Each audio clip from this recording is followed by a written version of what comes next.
ஒவ்வொரு காரியத்திலும், வேலையிலையோ, படிப்பு காரியங்களிலோ, போக்குவரத்திலேயோ, கையின் பிரயாசங்களிலேயோ, ஏதோ நாச மோசங்களிலோ எல்லாவற்றிலும் இருந்து கர்த்தர் அனுதினமும் ரட்சிக்கிறார். பார்த்தீங்களா? அது 2வது ரட்சிப்பு. ஆமென். ஆமா. 3வது ரட்சிப்பு. இப்ப படிச்சோம் பாருங்க. படிங்க, படிங்க.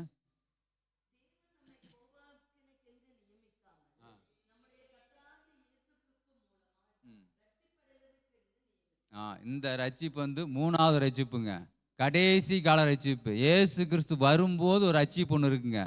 நான் ஞானஸ்தானம் பெற்றேன், ரட்சிக்கப்பட்டேன், பைபிள் எடுத்துட்டேன், ஆலயத்துக்கு போறேன், நல்லது. அனுதினம் கர்த்தர் உங்களை பாதுகாக்கிறார், நல்லது. அது ஒரு ரட்சிப்பு. இங்கே ஒரு ரட்சிப்பு இருக்கு. இது 3வது ரட்சிப்பு. இதுதான் கடைசி ரட்சிப்பு. இந்த ரட்சிப்புல தான் நாம முக்கியமா அவரோடு இருக்கணும். அல்லேலூயா. இந்த ரட்சிப்புல கைவிடப்பட்டோம் என்றால் மேல சொல்லுது பாருங்க, கோபாக்கினி நாள். அவர் வரும்போது தான் அந்த நாளில் நான் கண்டிப்பாக ரட்சிக்கப்பட வேண்டும். அல்லேலூயா, அல்லேலூயா. வசனம் சொல்லுது, தேவன் நம்மை கோபாக்கினைக்கென்று நம்மளை நியமிக்கலை, நம்மளை ஏற்படுத்தலை. நம்மளை ஆண்டவர் ரட்சித்ததே ஒரு நோக்கம் உண்டு, ஒரு நோக்கம் உண்டு. அவரோடு கூட இருக்கும்படியாகத்தான் ஆண்டவர் நம்மளை ஏற்படுத்தினார், நியமித்தார். ஆமென்.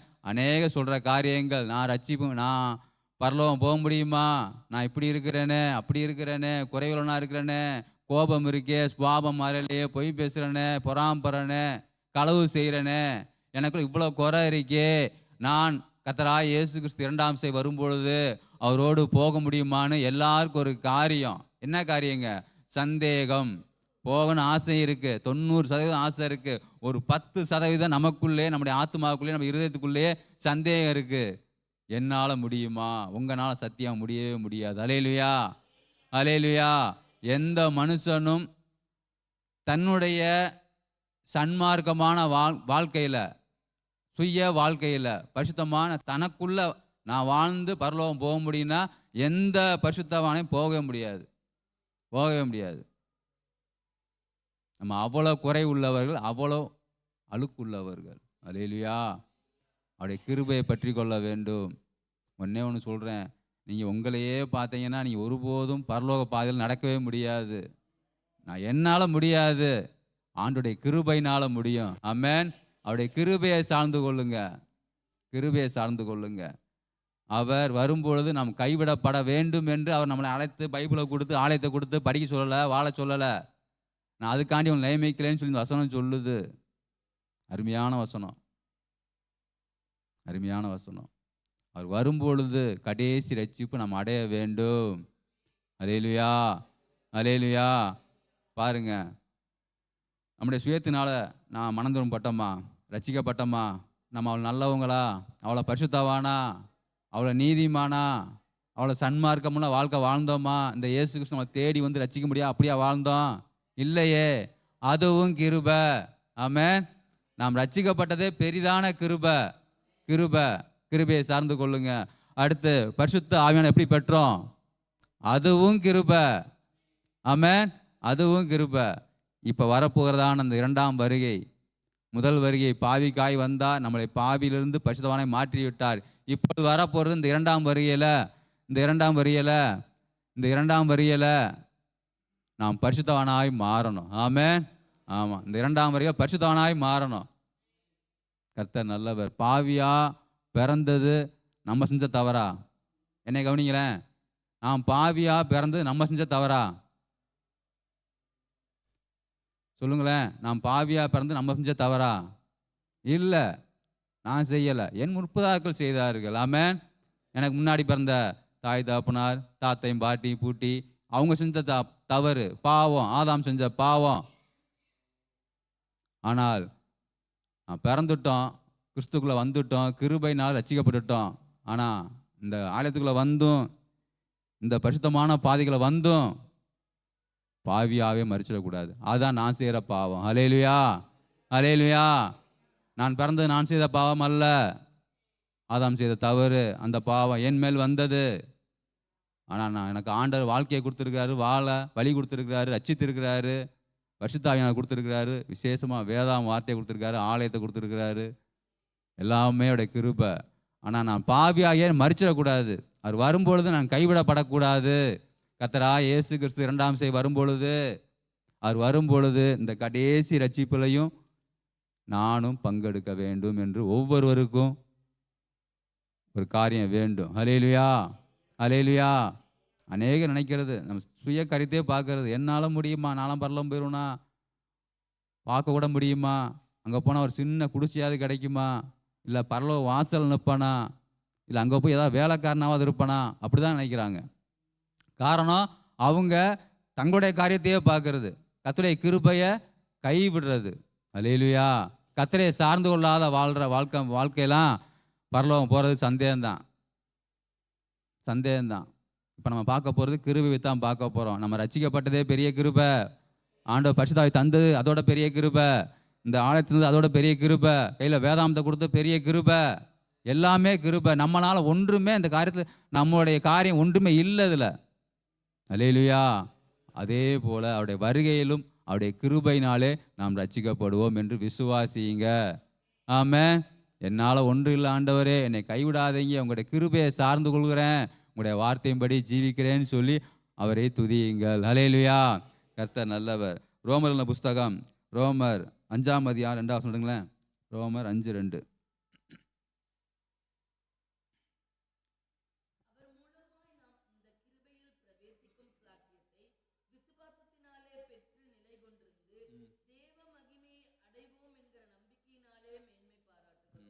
அவர் மூலமாய் நாம் இந்த கிருபையை பிரவேசிக்கும் சிலாக்கியத்தை விசுவாசத்தினாலே பெற்றோம். ஹல்லேலூயா. நம்முடைய விசுவாசம் நமக்கு யாரு கொடுத்ததுங்க? இயேசு கொடுத்தது. விசுவாசம் கூட நம்மது கிடையாது. விசுவாசத்தை துவக்குறவரும் விசுவாசத்தை முடிக்கிறோம் அவர் தான். ஹல்லேலூயா. இதுவும் கிருபையே, கிருபையே. நம்மளோட பிள்ளையாய் மாறுறதுக்கு எந்த அருகதையுமே இல்லை, தகுதியே இல்லை, தரமே இல்லை, குலம் இல்லை, கோத்திரம் இல்லை, எதுவுமே இல்லை. நம்ம நினைக்கிறோம், கர்த்தருடைய வார்த்தையை சொன்னாங்க, நான் தான் விசுவாசித்தேன். Right, okay. வசனம் சொல்லுகிறது, விசுவாசத்தை துவக்குறவரும் விசுவாசத்தை முடிக்கிறது அவர் தான். இதில் கூட நம்ம பங்கு எதுவுமே இல்லைங்க. இதுவும் சுத்த கிருபை. ஆமென். விசுவாசிகள் சுத்த கிருபை. சத்தியம் சொன்னாங்க, நம்ம கேட்ட, ரைட்டு. அந்த உள்ள ஒரு எழுப்புதல் கொடுத்தாரு பாருங்க கர்த்தர், ஒரு நம்பிக்கையை கொடுத்தாரு பாருங்க, அதுவும் கிருபை தான். சிலாக்கியம், வசனம் சொல்லு பாருங்க, சிலாக்கியம். அதனால அந்த விசுவாசத்தை வைத்து தேவ மகிமையை அடைவோம் என்று நம்பிக்கை நமக்குள்ள இப்போ வந்திருக்கு. நான் இப்படியாவது தேவ மகிமையை, அந்த பரலோக வாழ்வை காண்பேன் என்ற நம்பிக்கை நமக்குள்ளாய் தந்ததும் கர்த்தராகிய இயேசு கிறிஸ்துவே. ஆமென். விசுவாசம், விசுவாசம் கிருபையினால் வந்தது. ஹல்லேலூயா. கர்த்தர் நல்லவர். யூதாவின் புஸ்தகம், யூதா 21 படிங்களேன். யூதா 21.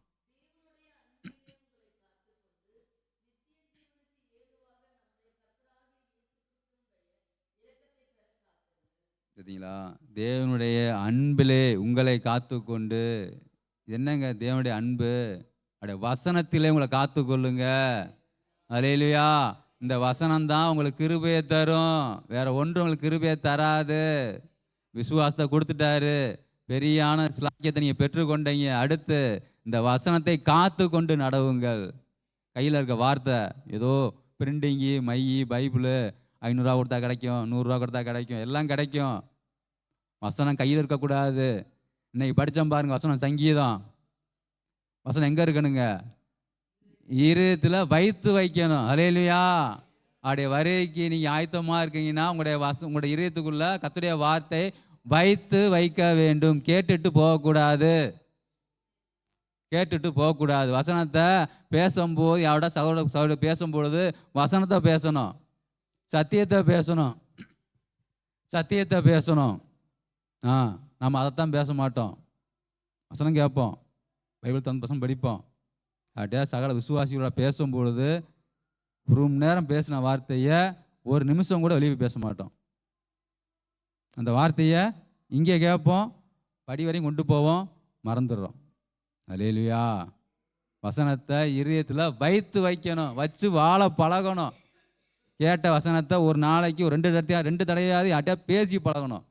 இன்னைக்கு வசனம் இப்படி இருந்துச்சு, ஆண்டவர் என்னோடு பேசினார், ஊழியக்காரர் மூலம் பேசினாங்க அப்படின்னு சொல்லி வசனத்தை ஒரு காலில் கேட்குற வார்த்தையை ஒரு 2-3 முறையாவது நினச்சி தியானித்து பார்க்கணும், பேசணும். வசனத்தை வாயில் அறிக்கை பண்ணி பார்க்கணும். ஹல்லேலூயா. அப்போ தான் அந்த வசனம் உங்கள் இதயத்தில் இருக்கும். தங்கும். ஆகாயத்து பறவை வந்து எடுத்து போட முடியாது. பிசாசானவன் வந்து அதை எடுத்து போட முடியாது. வார்த்தையை கேட்கறது நம்ம கடமை, வார்த்தையை காத்து வைக்கிறது நம்ம தான். அல்லேலூயா, அல்லேலூயா. கர்த்தர் நல்லவர். தேவன் அன்பிலே உங்களை காத்து கொண்டு நித்திய ஜீவனுக்கு ஏதுவான நம்முடைய கர்த்தராய் இயேசு கிறிஸ்துனுடைய இரக்கத்தை பெற காத்திருங்க. இங்கேயும் கிருபை தான். இங்கேயும் நம்முடைய சுயம் எதுவுமே வேலை செய்யாது. வசனத்தை நீ காத்துக்கொள்ளுங்க. இங்கே ஆண்டு வரும்பொழுது அந்த இரக்கத்தை பெற காத்திருங்கள். இயேசு கிறிஸ்துவின் கிருபையை, அந்த இரக்கத்தை பெற காத்திருங்கள், காத்திருங்க. அல்லேலூயா. இந்த இடத்துலையும் நம்முடைய சுயமோ சுத்தமோ மாமிசமோ ஒன்றுக்கும் உதவாது. இங்கேயும் அவருடைய இரக்கத்தினால தான் அவருக்காக நம்ம காத்திருக்கிறோம். என் ஆண்டவர் எப்பொழுது வருவார், அவருடைய வார்த்தையின்படி நடக்கிறேனே, அவருடைய வசனப்படி வாழ்றேனே. யாருக்கு சந்தோஷமா இருக்கும் கர்த்தர் வர்றது?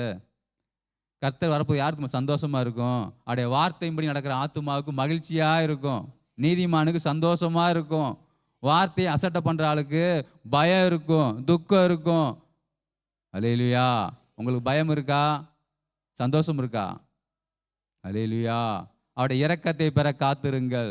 இது கிருபை நாட்கள். இப்பொழுது நீங்க கேட்குறீங்க பார்த்தீங்களா அந்த வார்த்தையை, இப்பயே இந்த ஆலோசனையை அலட்சியம் பண்ணாதீங்க. வார்த்தையும் நடக்க பிரயாசப்படுங்க. ஆமென். கர்த்தருடைய அன்பிலே உங்களை காத்து கொள்ளுங்க. கர்த்தருடைய வார்த்தைனா அன்புனா என்னங்க? அவருடைய கற்பனைப்படி செய்கிறது தான் அன்பு.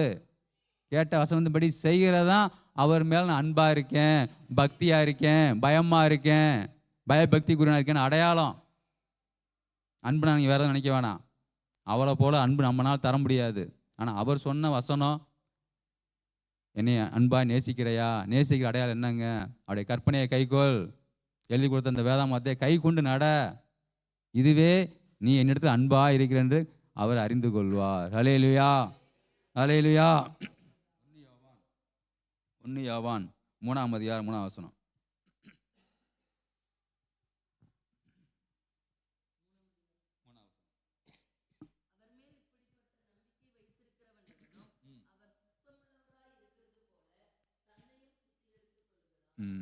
கர்த்தர் நல்லவர். அவருடைய இரக்கத்தை பெற காத்திருக்கிற நமக்கு கர்த்தருடைய வேதாம் வார்த்தை சொல்லுகிறது, அவர் சுத்தமுள்ளவராயிருக்கிறார். யாருங்க? இயேசு கிறிஸ்து சுத்தமுள்ளவராக இருக்கிறது போல இந்த வசனத்துக்காக கர்த்தராகிய இயேசு கிறிஸ்துக்காக காத்திருக்கிற நீங்களும் நானும் அவரை போல சுத்தமுள்ளவராக இருக்க வேண்டும். நம்மளை சுத்திகரித்து கொள்ள வேண்டும். அல்லேலூயா, அல்லேலூயா. நீங்கள் நான் ஆராய்க்கிற தேவன் யார் தெரியுங்களா?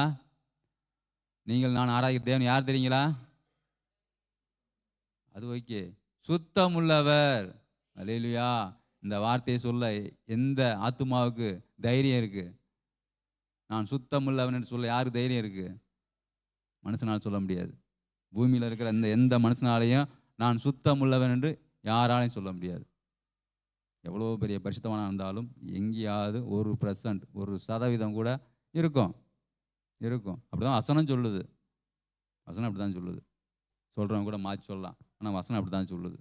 இந்த சத்திய வார்த்தையை படிக்கிற எல்லாருமே குறைவானவர்கள். அல்லேலூயா. சத்தியத்தை நல்லா புரிஞ்சு கொள்ளுங்க. அப்படின்னா தான் நம்ம சத்தியத்தில் நடக்கிறதுக்கு பிரயாசப்படுவோம். அல்லேலூயா. வசனம் சொல்லுகிறது சுத்தமுள்ளவராய் அவர், அவரை போல நீங்கள் நானும் சுத்திகரித்து கொள்ள வேண்டும். நம்முடைய வாழ்க்கை, நடைமுறை, பேச்சு, செயல்பாடு, சுபாவம் எல்லாவற்றையும் சுத்திகரிக்கணும்.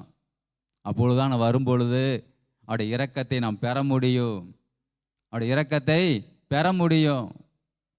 நம்ம எவ்வளோதான் வார்த்தை கேட்டாலும் கல்லாக தான் இருப்பேன், கரையவே மாட்டேன்னா இருங்க, நல்லது.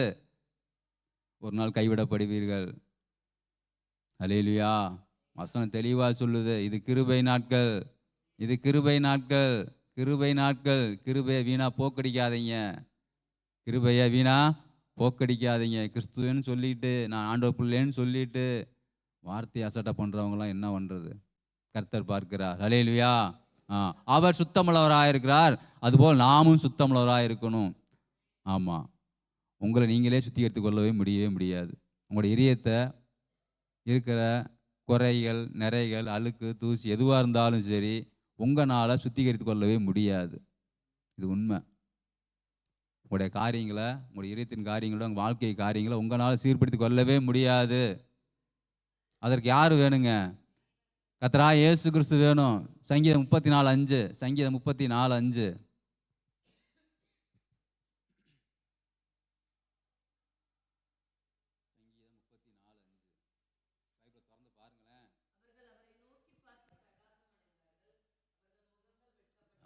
வெட்கப்பட்டு போகவில்லை, வெட்கப்படவில்லை.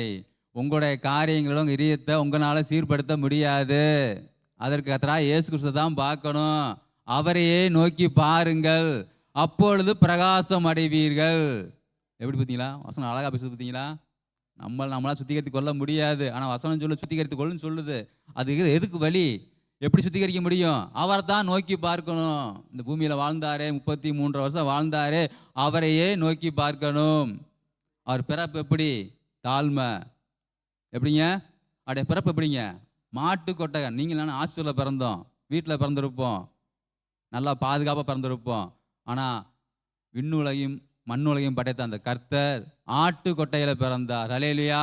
பிறப்பிலேயே தாழ்மை. அவரை நோக்கி பார்க்கணும், அவர் நோக்கி பார்க்கணும். சாந்த குணமுள்ளவராக இருந்தார், மனத்தாழ்மையுள்ளவராக இருந்தார். அதனால தான் அந்த பூமியில் பிரகாசித்தார். அவர் சுத்தமுள்ளவராக இருந்தார். பிறரை மன்னித்தார். எப்படிங்க? பிறரை மன்னித்தார். மன்னிக்கிற குணம் இருக்கா நமக்கு? மன்னிக்கணும். சாந்தமுள்ளவராக இருந்தார். பாவிகள் மேல அன்புள்ளவராக இருந்தார், நேசிக்கிறவராக இருந்தார். அல்லேலூயா. இதெல்லாம் அவர் சுத்தமுள்ளவராக இருந்த காரியங்கள். அல்லேலூயா. உங்களை நீங்களே சுத்திகரித்து கொள்ள ஒரு நாள் முடியாது. அதுக்கு இந்த வார்த்தை வேணும், இந்த இயேசு கிறிஸ்து வேணும். அவர் தான் நீங்கள் நோக்கி பார்க்கணும். அவர் நோக்கி பார்த்த யாரும் வெட்கப்பட்டே போவதில்லை. ஃபஸ்ட்டு பிரகாசம் அடைவார்கள், புதுசாக மாறுவாங்க. சுபாவம் மாறணும், சிந்தனை மாறணும், பேச்சு மாறணும், செயல்பாடு மாறணும், காரியங்கள் மாறணும், பழைய வாழ்க்கை மாறணும், புதிய மனுஷனாக மாறணும். அல்லேலூயா. அந்த மனிதன் மாத்திரம்தான் பிரகாசம் அடைவார்கள். அவர்கள்தான் கர்த்தராகிய இயேசு கிறிஸ்து வரும்போது வெட்கப்பட மாட்டார்கள். வா மகனே, வா மகளே என்று ஆண்டவர் அணைத்துக் கொள்வார். அல்லேலூயா, அல்லேலூயா. அவரையே நோக்கி பாருங்க. அவருக்கு இன்னொரு பேர் இருக்கு, கிருபையும் சத்தியமானவர். ரெண்டாவது தான் சத்தியம் வருது. ஃபர்ஸ்ட் என்ன வருதுங்க? கிருபை தான் வருது. கிருபையை சார்ந்து கொள்ளுங்க. நான் கிருபைன்னு பேசிட்டு இருக்கேன், எப்படி வேணா வாழ்ந்துக்கலாம், நான் போயிட்டு நினைக்காதீங்க. நான் அப்படி சொல்லலை. ஃபஸ்ட்டு இறக்கம், அவர் இறக்கம்தான், அதுக்கப்புறம் தான் சத்தியம். Right, okay. இல்லை பிரதர் கிருபைன்னு சொன்னார், அப்போ எது செஞ்சாலும் நம்ம பாவம் பண்ணிவிட்டு கிருபையினால பரலோகம் போயிடும் நினச்சிடாதீங்க. அப்படி நான் பேசலை, அப்படி நான் சொல்லலை, அப்படி வேதாகமும் சொல்லப்படலை. கிருபையை சார்ந்து கொள்ளுங்க. உங்களை விட்டுருங்க, உங்கள் சரீரத்தை விட்டுருங்க, உங்களோட காரியங்களை விட்டுருங்க, நான் என்றதை விட்டுருங்க. என்னால் முடியாத ஆண்டவரே நீர் என்னை தாங்குன்னு சொல்லி ஒப்பு கொடுத்துருங்க. அத கிருபை. அல்லேலூயா. அவர் சுத்தமுள்ளவராக இருந்தாராம் பூமியில். இந்த முழு வேதாமத்துலைங்க என்னை கவனிங்க, இந்த முழு வேதாமத்தில் மன தெளிவுள்ளவராக இருந்து அவர் மாத்திரமே. எத்தனை பரிசுத்தவான் இருக்காங்க? ஆபிரகாம்ல ஏனோக்குலேருந்து எத்தனை பரிசுத்தவான் இருக்காங்க? கடைசி பரிசுத்தவான் யோவான். இத்தனை பரிசுத்தவான் இருக்காங்கல்ல. ஒருத்தரை கூட அந்த மாதிரி நம்ம சொல்லவே முடியாது. இதுக்கு வசனம் காட்ட முடியாது. என்னால் நீங்கள் படிக்கணும், முழு வேதாந்தி புரட்டி படிக்கணும், முழு வேதாந்தி நீங்கள் புரட்டி படிக்கணும். எல்லா காரியத்திலும் மன தெளிவுள்ளவராய் நடந்தார். ஹல்லேலூயா. அவ்வளோ பிரகாசமான ஆண்டவர் நீங்கள் நான் ஆராதிக்கிறவர், அவ்வளோ சுத்தம் உள்ளவர். அதனால தான் நீங்கள் நான் அவரை ஆராதிக்கிறோம். அவர்கிட்ட ஏதாவது ஒரு மாசு இருந்துச்சுன்னா நீங்கள் நான் அவர் ஆராதிப்போமா? சொல்லி காட்டுவோம். ஐயய்யா அப்படியா அப்படின்னு சொல்லி காட்டுவோம். அவர் அவ்வளோ சுத்தம் உள்ளவர். ஆமென். அந்த கடைசி ரட்சிப்பு நீங்கள் பெறணுமா? கோபாக்கினால் ஒரு ரட்சிப்பு ஒன்று இருக்குது, அந்த ரட்சிப்பு நீங்கள் பங்கடைய வேண்டுமா? அதற்கு அவரையே நோக்கி பாருங்க. அல்லேலூயா, அல்லேலூயா. அவரை நோக்கி பார்த்த யாரும் வெட்கப்பட்டு போவதில்லை. அதுக்கு பதிலாக அவர் நோக்கி பார்த்தவங்க பிரகாசம் அடைவாருங்கள். சுவாபம் மாறும், சிந்தனை மாறும், எல்லாமே மாறும். நம்முடைய காரியங்கள் எல்லாம் நம்மளை விட்டு அகன்று ஓடிரும். ஆனால் அவர் நோக்கி பார்க்கணும், வசனத்தை படிக்கணும், ஜெபிக்கணும், வேதம் வாசிக்கணும், அவர் நோக்கி பார்க்கணும். என்ன சொல்லுது ஒவ்வொரு வசனம், என்ன சொல்லுது, எனக்கு என்ன கற்றுத்தருது, நான் எப்படி இருக்கேன், இந்த வசனம் என்னை எப்படி குத்துது, என்னை எப்படி உருவாக்குது. வசனத்தோடு வாழ பழகுங்க, அவரையே நோக்கி பாருங்க. அப்பொழுது அந்த இரண்டாம் வருகையில், இப்போ வரப்போகிறதான வருகையில் நீங்கள் நான் வெட்கப்பட்டு போக மாட்டோம். ஹல்லேலூயா. அவரையே நோக்கி பாருங்க, அவரையே நோக்கி பாருங்க. அவற்றை கற்றுக்கொள்ளக்கூடிய நிறையா விஷயம் இருக்குது. நான் ஒரு 2-3 காரியம் சொல்கிறேன். மத்தேயு 11 இருக்கும் பாருங்களேன். அவர் எவ்வளோ பிரகாசம் உள்ள ஆண்டவர் என்று நான் காமிக்கிறேன். 11:29. அவர் எவ்வளோ பிரகாசமுள்ள ஆண்டவர். ஆ ஆ ஆ ஆ போதும். ஹல்லேலூயா, ஹல்லேலூயா. அவர் எவ்வளோ சுத்தமுள்ளவருங்க. அவர் எவ்வளோ சுத்தமுள்ளவருங்க. அவரை போல் நம்மளை சுத்திகரித்து கொள்ள வேண்டும். அதுக்கு என்னங்க செய்யணும்? இயேசுவை நோக்கி பார்க்க வேண்டும். இங்கே வசனம் சொல்லுது, நான் சாந்தமும் மனத்தாழ்மையுமா இருக்கிறேன், என்னிடத்தில் வந்து கற்றுக்கொள், என்னை பார்த்து தெரிஞ்சுக்க, நீ பிரகாசம் அடைவ. ஹல்லேலூயா. நான் சாந்தமும் மனத்தாழ்மையுமா இருக்கிறேன். நமக்குள்ள சாந்தம் இருக்காங்க? நமக்குள்ள சாந்தம் இருக்கா? இருக்கும். நான் யாரும் இல்லைன்னு குறை சொல்ல. ஆனால் திடீர்னு சாந்தம் மறையும் பாருங்க. திடீர்னு மறையும். திடீர்னு அதுக்கு ஆப்போசிட்டும் வெளியே வரும் பாருங்க. ஹல்லேலூயா. கர்த்தர் நல்லவர், கர்த்தர் நல்லவர். நான் யாரையும் குறைப்படுத்த சொல்லலை. நானும் குறைவுள்ள மனிதன், உங்களை போல நானும் வேதாந்த படிக்கிறவன், அவ்வளோதான். ஹல்லேலூயா. அவர் அவ்வளோ சுத்தம் உள்ளவருங்க, அவ்வளோ சுத்தம் உள்ளவர். பவுல் கோவப்பட்டார், பேதுரு கோவப்பட்டார். ரைட், ஓகே, அவங்களாம் பரிசுத்தவான்கள். அவங்களெல்லாம் இந்த வேதாமம் சுத்தம்லன்னு சொல்லலை, இவரை மாத்திரமே சொல்லுறது. ஹல்லேலூயா. இவரை நோக்கி பார்க்கணும், இவற்றை கற்றுக்கொள்ளணும். என்ன கற்றுக்கொள்ளணும்? சாந்தமாக இருக்க கற்றுக்கொள்ளணும். தாழ்மை வேற, மனத்தாழ்மை வேறங்க. தாழ்மை வேற, மனத்தாழ்மை வேற. தாழ்மையை வெளியே காமிச்சிருவோம். ட்ரெஸ்ஸு அளவாக போட்டுக்கிறது, சில காரியங்கள் பார்க்குற மாதிரியே தாழ்மையாக வேற காரியம் அழகாக பண்ணிடலாம். மனத்தாழ்மை அது ரொம்ப முக்கியம். தாழ்மையை மனுஷன் கண்டுபிடிச்சிருவான், மனத்தாழ்மையை கர்த்தர் தான் பார்க்கிறார். ஹல்லேலூயா. நமக்கு மனத்தாழ்மை தான் கற்றுத்திருக்கிறார். நான் சாந்தமும் மனத்தாழ்மையுமா இருக்கிறேன், என்னிடத்தில் கற்றுக்கொள். அவர் சுத்தம் உள்ளவர். அவரை போல, அவரை ஆராதிக்கிற நாமும் அவரை போல சுத்தமுள்ளவர்களாக இருக்கணும். உள்ள வெளிப்புற வாழ்க்கை சொல்லல, உங்கள் உள்புற வாழ்க்கை, உங்கள் அந்தரங்க வாழ்க்கை. தனிமையாக இருக்கீங்க பார்த்தீங்களா, அந்த நேரம் யாருமே இல்லாத நேரத்தில் தனியாக இருக்கீங்க பார்த்தீங்களா, அப்போ சுத்தமாக இருங்க. 10 பேர் மணி அழகாக சுத்தமாக இருப்பீங்க. நீங்கள் தனியாக இருக்கும் போது தான் நம்மளை அநேக காரியங்கள் டச் பண்ணும். சிந்தனை, எண்ணம், மைண்டு, அப்படி சொல்கிறேன் நான். ஹல்லேலூயா. மனுஷன் முகத்தை பார்க்கிறான், கர்த்தரோ இருதயத்தை பார்க்கிறார். அந்த அளவு போதும். நீங்கள் வெளியே எப்படி வேணாலும் இருங்க, வளர்த்தி குட்டை உயரம் கம்மி, குண்டா இருக்கேன் ஒல்லியாக இருக்கேன், அதெல்லாம் ஆண்டவர் பார்க்கவே மாட்டார். உன் அகம் எப்படி இருக்கு, உன் அகம் எப்படி இருக்கு, அது போதும் எனக்கு. ஹல்லேலூயா. அவர் சுத்தமுள்ளவர். அவர்கிட்ட கற்றுக்கொள்ளணும் சாந்தத்தையும் மனத்தாழ்மையையும். ஹல்லேலூயா. பிறப்புல இருந்து அவர் மரிக்கிற வரைக்கும் பாருங்க, எல்லாமே தாழ்மை தாழ்மை தாழ்மை தாழ்மை தாழ்மை தாழ்மை. அவங்கள பார்த்து, கர்த்தரா இயேசு கிறிஸ்துவை பார்த்து வாழ்ந்த ஒவ்வொரு பரிசுத்தவான்களையும் பாருங்க, தாழ்மை தாழ்மை தாழ்மை தாழ்மை. பரலோகம் போகிறதுக்கு முதல் படி தெரியுங்களா? தாழ்மை. நிறைய படிக்கட்டு இருக்கு சொல்லலாம், நிறைய வசனம் சொல்லலாம், நிறைய படிக்கட்டு இருக்கு. அதில் பரலோகத்துக்கு போகிற முதல் தகுதியே தாழ்மை தான், மனத்தாழ்மை தான். அவங்க மாத்திரம்தான் அந்த படி எடுத்து மேலே வைக்க முடியும். ஹல்லேலூயா. மனத்தாழ்மை. பிரகாசமான வாழ்க்கை, பிரகாசமான வாழ்க்கை. எபிரேயர் 5ஆம் அதிகாரம், எபிரேயர் 5:8 படிங்களேன். எபிரேயர் 5:8.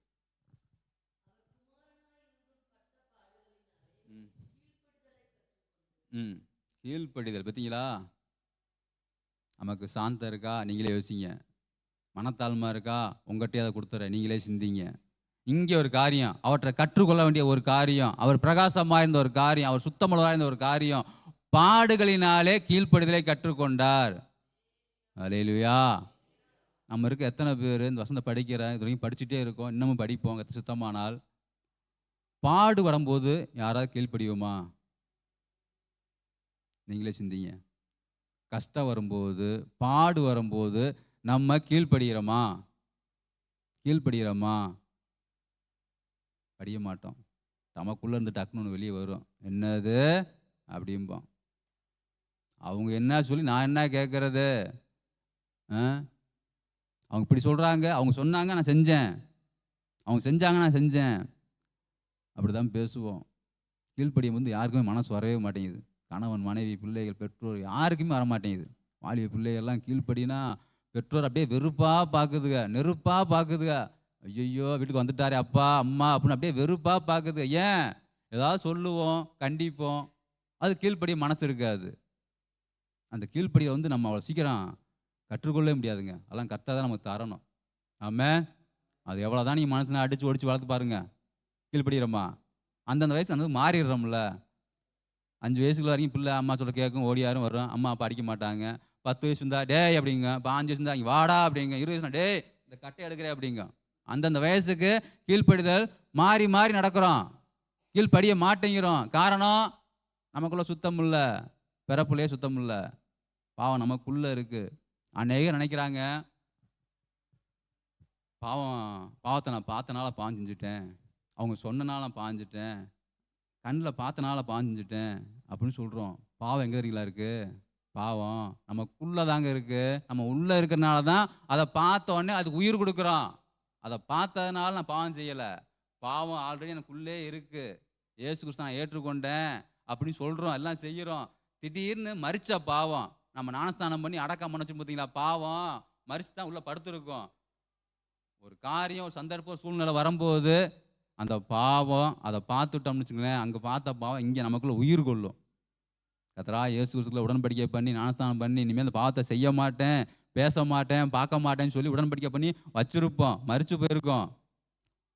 ஒரு சோதனைக்குனே கூட ஒரு வசனப்படி நடக்கிறோம். அந்த நேரத்தில் ஒரு காரியம் நம்ம செய்யாத காரியம் டக்குன்னு வரும்போது அந்த பாவம் மரிச்சே இருக்கா, திடீர்னு வந்துடுது பாருங்க, எஞ்சிடுது பாருங்க, உயிர் மீச்சு அடைச்சிடுது பாருங்க.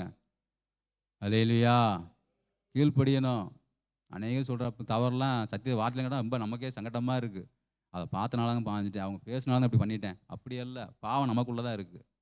பாவம் நமக்குள்ளே இருக்கிறனால தான் அந்த காரியம் அந்த நிமிஷம் வரும்போது டக்குன்னு பாவம் டக்குன்னு செஞ்சிடறோம். நம்ம குறை சொல்லக்கூடாது அடுத்தவங்களை, நம்ம செஞ்ச பாவத்துக்கு. பாவம் எனக்குள்ளே தான் இருக்குது. அல்லேலூயா. கர்த்தர் நல்லவர். நம்முடைய ஆண்டவராகிய இயேசு கிறிஸ்து சுத்தமுள்ள தேவன். அவர்கிட்ட கற்றுக்கொள்ள வேண்டிய விஷயம் சாந்தம், மனத்தாழ்மை. இங்கே வசனம் சொல்லுகிறது, படிங்க.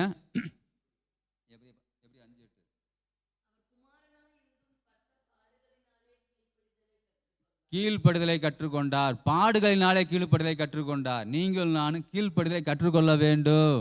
இதை கர்த்தரே நமக்கு தரணும். ஃபஸ்ட்டு படி மனத்தாழ்மை, அடுத்த படிக்கட்டு கீழ்ப்படிதல். கர்த்தருடைய வார்த்தையை கேட்டு, ஆலயத்தை சொல்லப்படுறதான வார்த்தையை கேட்டு, ஒரு நாளைக்கு நல்ல வார்த்தை வரும், ஒரு நாளைக்கு துக்கப்படுற மாதிரி வார்த்தை வரும். அது யார் கொடுத்ததுங்க? கர்த்தர் தான் கொடுக்குறாரு. பைபிள் தான் கொடுக்குறாங்க, வசனம் தான் கொடுக்குறோம். அதான் சொல்கிறது, பைபிள் எடுத்து கையில் வச்சு திறந்து சொன்னவன் டக்குன்னு பிரித்து பார்த்தீங்கன்னா அவங்களுக்கு அந்த அந்த ஒரு எழுச்சி இருக்கும். படித்தெல்லாம் சந்தோஷம். வசனத்தை பார்க்குறது ஒரு பெரிய கிருபைங்க, பெரிய கிருபை. பார்க்க மாட்டேங்கிறோம், கொண்டு வருவாங்க, வச்சுருப்பாங்க, அப்படியே கொண்டு போயிடுவாங்க. அல்லேலூயா. வசனத்தை பார்க்குறது ஒரு கிருபை, அதை எழுதி வைக்கிறது அதோட பெரிய கிருபை. 2 ரெட்டிப்பான பதிவு. கண்ணில் பார்க்குறது பதிவு, கையினால் எழுதி வைக்கிற 2வது பதிவு, 3வது உள்ள பதியும். அல்லேலூயா. அல்லேலூயா. கீழ்ப்படிதலை கற்றுக்கொள்ளுங்கள், கீழ்ப்படிதலை கற்றுக்கொள்ளுங்க. அவர் அவ்வளோ சுத்தமான ஆண்டவர். இந்த ஆண்டவர் தான் நீங்கள் நான் ஆராதிக்கிறோம். அல்லேலூயா. இவரை நோக்கி பாருங்கள், இவரை நோக்கி பார்த்து பிரகாசம் அடையுங்க. அப்படி வருகையில் நாம் ஒருபோதும் வெட்கப்பட்டு போவதே இல்லை. அல்லேலூயா. Right, okay. இப்போ பழைய ஏற்பாடுலேருந்து ஒரு மனிதனை காமிக்கிறேன் உங்களுக்கு. ஃபஸ்ட்டு வேதாந்தத்திலே கிருபை பெற்றது யாருங்க? நோவா. எல்லாருக்கும் தெரியும் நோவா. ஆண்டவர் நோவாவுக்கு கிருபை கொடுத்தார். கிருபையை வந்து ஆண்டவர் ஒவ்வொரு இடம் பார்த்து ஒவ்வொரு மாதிரி கொடுக்குறாருங்க. ஆண்டவர் கிருபையை ஒரே மாதிரி கொடுக்கறது இல்லை, இல்லையா? நீதிமானாக இருந்தால் கிருபை தருகிறார், நன்மை செய்கிறவங்களுக்கு கர்த்தர் கிருபை தருகிறார், கர்த்தரை நம்புகிறவர்களுக்கு கர்த்தர் கிருபை தருகிறார். இப்படி ஒவ்வொரு இடத்துல ஒவ்வொரு காரியமாக நம்ம படிக்கிறோம், இல்லையா? இந்த நோவா வாழ்ந்த காலத்தில் எல்லாரும் பாவம் பண்ணாங்க. ஆண்டோடைய பார்வையில் இந்த நோவா மட்டும் நீதிமானாக இருந்தான். கர்த்தர் அதனால கிருபை தந்தார். ஆமென். அப்படிதான் வசனம் சொல்லுது. அந்த காரியம் எல்லாருக்குமே தெரியும், அவர் கிருபை பெற்ற காரியம். அவர் கிருபை மட்டும் கொடுத்துட்டு ஆண்டவர் சும்மா இருக்கலைங்க. அதுக்கப்புறம் அந்த நோவாவுக்கு 3 காரியங்கள் செய்தார். அல்லேலூயா. என்ன காரியங்க? ஆதியாகமம் புஸ்தகம், ஆதியாகமம் எடுங்களேன்.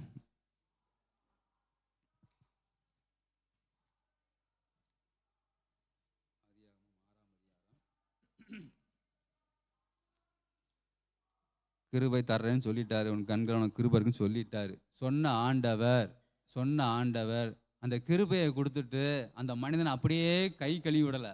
நான் உனக்கு கிருபை கொடுத்துட்டேனப்பா அப்படின்னு சொல்லி கை கழுவி விடலை. அதற்கு ஆண்டவர் அந்த நோவாவுக்கு 3 காரியங்கள் செய்கிறார். வேதாந்தத்தில் அந்த நோவாவுக்கு 3 காரியங்கள் செய்கிறார்.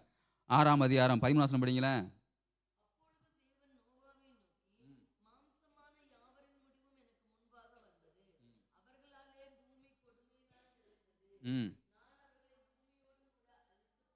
அழித்து போடுவேன். இங்கே பாருங்க, ஆண்டவர் கிருபை கொடுத்துட்டாரு. 6ஆம் அதிகாரம் 8ஆம் வசனத்துல கிருபை கொடுத்துட்டாரு. கிருபை கொடுத்துட்டு அந்த நோவாக்கு ஆண்டவர் ஒரு எச்சரிப்பை கொடுக்கிறார். ஹல்லேலூயா, ஹல்லேலூயா. கிருபை கொடுத்த மனிதனுக்கு ஆண்டவர் அப்படியே போகிறார் அல்ல, அந்த கிருபையை கொடுத்துட்டு ஒரு 3 காரியங்கள் செய்கிறார். நம்ம ஃபர்ஸ்ட் பார்த்தது எச்சரிக்கை. எப்படிங்க? எச்சரிக்கை. முழு உலகம் எனக்கு முன்னாடி பாஞ்சிட்டு இருக்கு, எல்லாத்தையும் அழிக்க போறேன், உனக்கு எச்சரிக்கை, நீ கிருபை பெற்றவன். ஹல்லேலூயா, ஹல்லேலூயா. நீ கிருபை பெற்றவன் சொல்லி முதல் வசனம் சொல்கிறது. 13ஆம் வசனத்துல, நான் அவளை அழித்து போடுவேன், நீ தப்பித்துக்கொள். எச்சரிக்கை. இந்த எச்சரிக்கை வசனத்தை கேட்குறீங்க பார்த்தீங்களா? இது உங்களுக்கு எச்சரிக்கையின் காலம். நீங்க எல்லாம் கிருபை பெற்றவங்க தானே? ஆமேன், ஆமேன். கிருபை பெற்ற உங்களுக்கு இங்கே கர்த்தருடைய சமூகத்திலிருந்து வார்த்தை வருகிறது. ஆண்டவராய் இயேசு கிறிஸ்து நிச்சயம் வருவார், வருவார். அதில் தப்பித்து கொள்ள நீங்கள் ஆயத்தமாய் கொள்ளுங்கள். எப்பொழுதும் விழித்திருங்கள், விழித்திருந்து ஜெபம் பண்ணுங்கள். எப்பொழுதும் ஆயத்தமா இருங்க. எப்பயாவது ஆயத்தமா இருங்கல்ல, எப்பொழுதுமே ஆயத்தமா இருக்கணும். அல்லேலூயா. இந்த நோவாவுக்கு கர்த்தர் சொன்னார் பாருங்க, இந்த பூமியை அழித்து போடுவே, நீ தப்பித்துக்கொள். ஃபர்ஸ்ட் எச்சரிக்கை. அடுத்த வசனம் 6:14.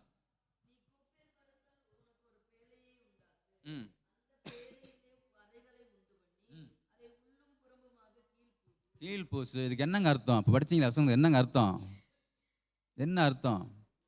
ஃபர்ஸ்ட் எச்சரிக்கை கொடுத்துட்டாரு, நான் அழிக்க போறேன், நீ தப்பிச்சுக்கோன்னு அவர்கிட்ட பேசுறாரு, நோவாட்ட பேசுறாரு. கிருபை கொடுத்த மனிதன்ட்ட கர்த்தர் பேசுகிறார், உலகத்தை அழிக்க போறேன், நீ தப்பிச்சுக்க. அது எச்சரிக்கை. அடுத்து ஆலோசனை. ஆலோசனை. இப்படி ஒரு கப்பலை உண்டு பண்ண, இந்த மரத்தில் உண்டு பண்ண, இதில் பூசு, இதில் தடவு, அதில் ஓட்டம் இருக்கும், கடைசியில் அது ஒரு ஏதோ பூச்சு, கீழ் பூசு. மரத்தெல்லாம் செஞ்சிட்டியா, கப்பல் ரெடி பண்ணிட்டியா, அதில் கீழே பூசு. கீழே பூசுனா தண்ணி, அந்த கடலாம் தண்ணி உள்ளே வராது. அன்பை பூசிக்க. கடலை கட்டு. சபையில் இருக்கியா, அன்பை எடுத்துக்க, அன்பை பூசிக்க மேல. ஆலோசனை. வசனம் இங்கே உங்களுக்கு சொல்லப்படுகிறது. வர்றீங்க, ஆலயத்துக்கு வர்றீங்க, நல்லது. காலைல குளி பிரயாசப்பட்டு வர்றீங்க, வண்டி பெட்ரோல் போட்டு வர்றோம், தூக்கத்தை விட்டுட்டு வர்றோம். இந்த பிரயாசம்லாம் வீணாக போயிடக்கூடாது. அல்லேலூயா, அல்லேலூயா. கர்த்தர் நல்லவர். சொல்றாரு, நோவாவே கப்பல் ரெடி பண்ணு, மரத்தை ரெடி பண்ணு, இதெல்லாம் ரெடி பண்ணி கீழ் பூசு. இது ஒரு ஆலோசனை. ஃபர்ஸ்ட் எச்சரிக்கிறார், நோவா நீ கிருபை பெற்றவன், இப்படி அழிக்க போறேன், நீ தப்பிச்சுக்க. 2வது, மரத்தை உண்டு பண்ணு, இதை மாதிரிலாம் செய், இப்படிலாம் செய், இப்படிலாம் நட, இப்படிலாம் பேசு, இப்படிலாம் வாழுன்னு சொல்லி ஆலோசனை தருகிறார். அல்லேலூயா. இதெல்லாம் யாருக்குங்க? கிருபை பெற்றவர்களுக்கு மாத்திரம்தான், கிருபை நம்பர்களுக்கு மாத்திரம்தான் நான் சொல்ற காரியம். ஃபர்ஸ்ட் எச்சரிக்கை, 2வது ஆலோசனை தருகிற கர்த்தரா இருக்கிறார். 3வது 7ஆம் அதிகாரம் 16ஆம் வசனம் படிங்க. 7:16.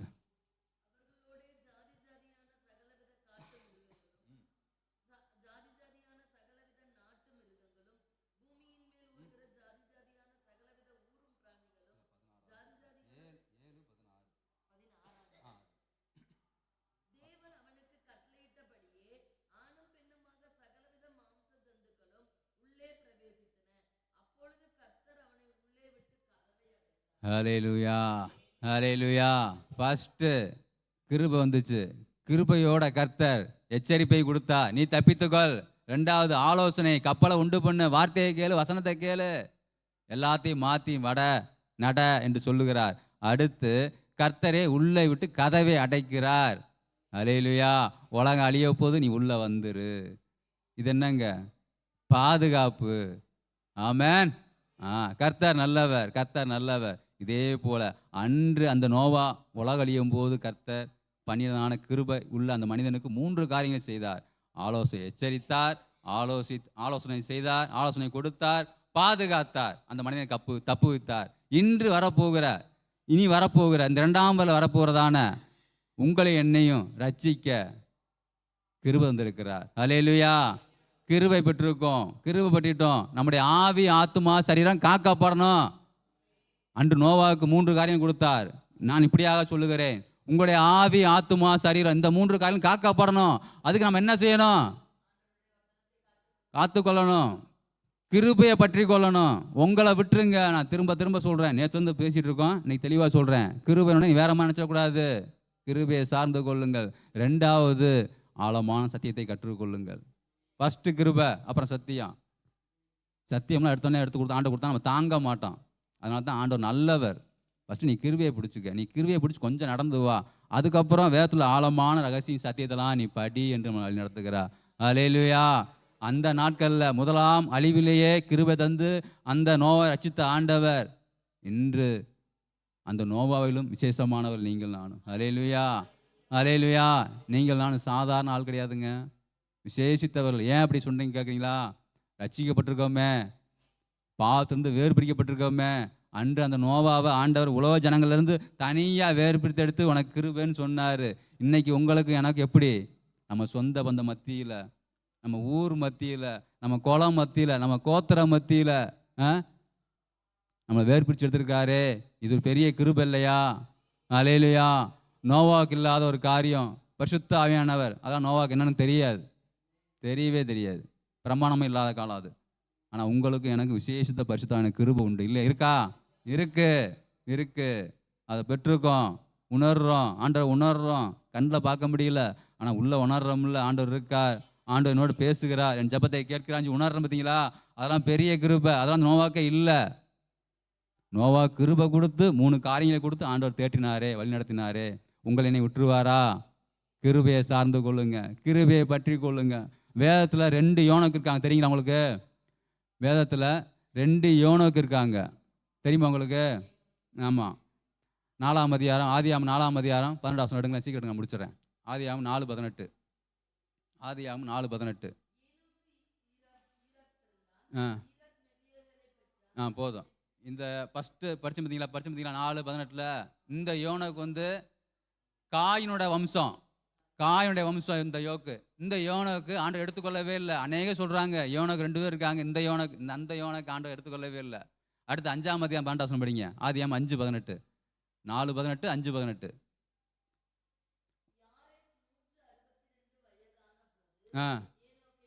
போதும்.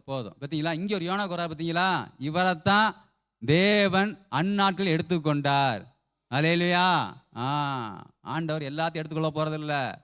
காயின் சந்ததி ஏங்க ஆண்டவர் எடுத்துக்கொள்ளன்னு கேட்டீங்கன்னா, அந்த காயின் ஒரு கொலைகாரன், பழி வாங்குற இருதயம் உள்ளவன். அதனால தான் அவன் சந்ததி ஆண்டு தொடக்கூட இல்லை. அல்லேலூயா. ஆனால் இந்த யோனுக்கு எடுத்துக்கொண்டாரு பாருங்க. இந்த யோனுக்கு எடுத்துக்கொண்டாரு பார்த்தீங்களா? அந்த யோனுக்கு கிட்டத்தட்ட 300 வருஷம் ஆண்டவரோடு சஞ்சரித்தான். எத்தனை வருஷங்க? 300 வருஷம். மனைவி, பிள்ளைகளோட குடும்பஸ்தன்.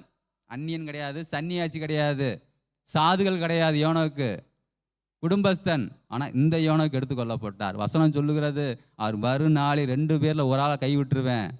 எந்த யோனாக்கா இருக்க? நம்ம காயினுடைய சந்ததியா இருக்கோமா, இல்லை யாரோத்தோட சந்ததியா இருக்கோமா? இந்த யாரோத்தோட சந்ததியா இருந்தால் மாத்திரம்தான் நீங்களாம் எடுத்துக்கொள்ளப்பட முடியும். அவரோட கூட நடக்கணும், அவரோட வாழணும், அவரோட பேசணும், ஜெபிக்கணும், அவருடைய வார்த்தையின்படியே நடக்க பிரயாசப்படணும். அப்படின்னா தான் இந்த யோனோக்கு, இந்த யாரோத் என்கிற யோனோக்கின் மகன் தான் நீங்கள் நான் மாறணும். இந்த மகனை தான் ஆண்டவர் எடுத்தார். காயின் சந்ததியாக இருந்த யோனோக்க ஆண்டவர் எடுக்கல, கைவிட்டார். காரணம், அவனுக்கு குணம் மாறல, பழி வாங்குற இறுதியாக இருந்துச்சு, கொலை பண்ணா, அவன் வீட்டு வாசப்பல்ல பாவம் படுத்துருந்துச்சு. அவன் பிள்ளை ஆண்டவர் எப்படி எடுப்பார்? கைவிட்டார். அல்லேலூயா. நோவாவுக்கு கிருபை கொடுத்த ஆண்டவர் நோவாவுக்கு கிருபை கொடுத்தார், எச்சரித்தார், ஆலோசனை கொடுத்தார், பாதுகாத்தார். இந்த நாட்களில் நீங்கள் நானும் வாழ ஒரே வழி கிருபை. அதற்கு அவரையே நோக்கி பாருங்க, அவர் நோக்கி பார்க்கும் பொழுது உங்களுக்குள்ள சுபாவங்கள் மாறும், பேச்சு மாறும், செயல்பாடு மாறும், சிந்தனை மாறும், எந்த பாவம் வராது. அல்லேலூயா. அதற்கு வார்த்தையை உள்ள வைத்து வைங்க. இன்னைக்கு படித்த வசனம் தான் சங்கீதத்தில். அதற்கு வார்த்தையை உள்ள வைத்து வைங்க. வார்த்தையை பேசுங்க, வார்த்தையை தியானிங்க, வார்த்தை முடிய நடக்க பிரயாசப்படுங்க. அப்பொழுது அவருடைய வருகையில் நாம் வெட்கப்பட்டு போகவே மாட்டோம். அல்லேலூயா. அவரை நோக்கி பார்த்த யாரும் வெட்கப்பட்டு இது வரைக்கும் போனதே கிடையாது. எந்த ஆத்மா சொல்ல முடியாது, நான் ஜெபிச்சேன் தரலை, நான் கேட்டேன் கதனை உபாசம் இருந்து எனக்கு கொடுக்கல, அப்போலாம் நீங்களான சொல்லிக்கலாம். அதற்கு ஆண்டவர் காரணம் வச்சுருப்பார். தாமதம் நடக்குது, நம்ம ஜெபிக்கிறோம் நடக்கலை அப்படின்னா அதுக்கு ஆண்டவர் சித்தம் இருக்கணும். நம்ம உடனே உபாசம் போட்டேன்னு தரல, ஆண்டவர் ஜெபித்தேன் தரலை, வேதம் வாசியம் தரல, ஆலயத்துக்கு போனேன் தரல, தருவார், நிச்சயம் தருவார். அவர் நோக்கி பார்த்த யாரும் வெட்கப்பட்டு போகவே மாட்டார்கள். பிரகாசம் தான் அடைவாங்க.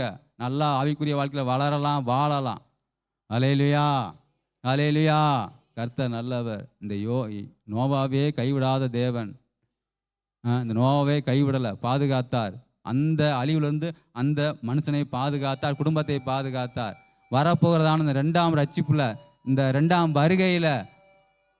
வருகையில் நீங்கள் நானும் கைவிடாமல் அந்த நோவாவை போல காக்கப்பட வேண்டும். இந்த கிருபை நாட்களில் சொல்லப்படுகிறதான சத்திய ஆலோசனை, வார்த்தையின் ஆலோசனையை ஏற்றுக்கொள்ளுங்க, எச்சரிப்பை ஏற்றுக்கொள்ளுங்க, சொல்லப்படுகிறதான பாதுகாப்பை அதையும் ஏற்றுக்கொள்ளுங்க. அல்லேலூயா. இயேசுவை போல சுத்தமுள்ளவராய் வாழுங்க, சாந்தமாய் இருங்க, மனத்தாழ்மையுள்ளவராய் இருங்க, கீழ்ப்படிதலாய் இருங்க. அப்பொழுது உங்களுடைய வாழ்க்கை பிரகாசம் அடையும். அல்லேலூயா, அல்லேலூயா. நாம் யார் முழங்கால் படிட்டு முழங்கால் படிங்க, முழங்கால் போடுங்கண்ணே.